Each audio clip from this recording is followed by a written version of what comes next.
Hey guys, this is Laura from Purl Soho, and today I want to show you how to yarn over. Yarning over is a method of increasing, and it creates a decorative hole in your knitting. I have started this swatch, and I have a portion of stockinette stitch, a portion of ribbing, and a portion of reverse stockinette stitch. I did this on purpose to show you how to yarn over in a variety of different situations. The first way I'm going to show you is doing a yarn over between two knit stitches. I'm going to just take a few stitches into my swatch before I show you.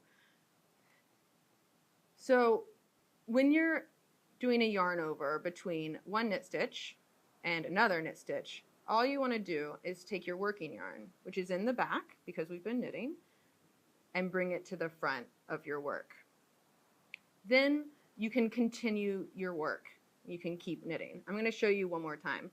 Something to remember is that the yarn over is just the movement of the yarn. It does not include the next stitch you do after the yarn over. This can often throw people off in patterns, and it'll mess up your stitch count. So if you just remember that yarning over is just the motion of your yarn and not working the next stitch, you'll be okay. So again, when you're doing a yarn over between one knit stitch and another knit stitch, you have your working yarn in back, and you just want to bring the yarn between your two needles to the front of your work. So now I'm going to continue knitting, and you can see a little yarn over we created right here, and this is the first one we made down here. I'm going to take a few more stitches and then show you how to do a yarn over between a knit stitch and a purl stitch. So we've just done a knit stitch, and our working yarn is in back, and normally to do a purl you would bring your yarn to the front.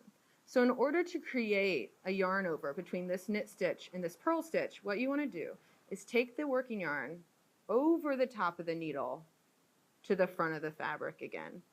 I'm going to go ahead and purl this stitch. I'm going to bring the yarn to the back just so you can see the yarn over we've created.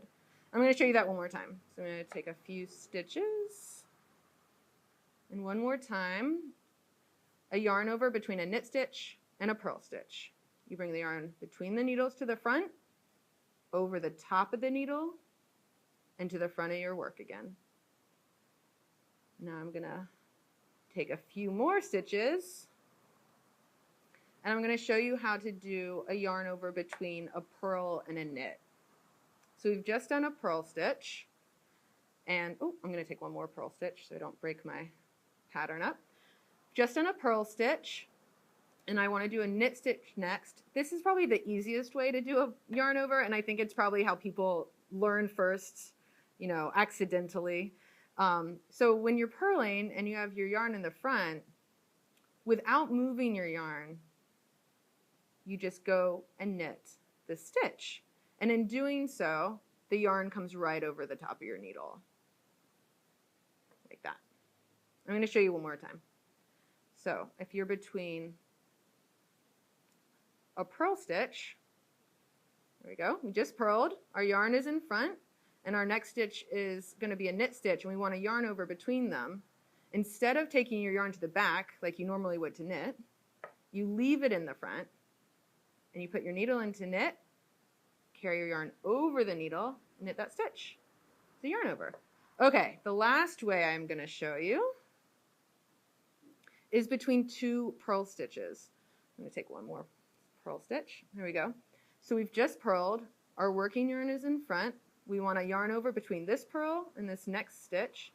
And so what we want to do is bring the yarn over the top of the needle into the front. And then you can continue purling. I'm going to show you that one more time. So yarn over between a purl stitch and a purl stitch. Your working yarn is in front. Bring the yarn over the top of the needle, back to the front of your fabric, and you can just continue purling. I'm going to purl to the end of this row and turn my work and show you how to work your yarn overs on your next row. The beauty of it is you work them just as you would any stitch. So I'm working in pattern, so I'm just knitting right now. I'm working, and we've reached our first yarn over. You can tell by this lovely hole that's here. and you just knit it as you normally would. It's as easy as that. So that's yarn overs in many of their different forms. It is such a lovely, lovely increase method. And there you go.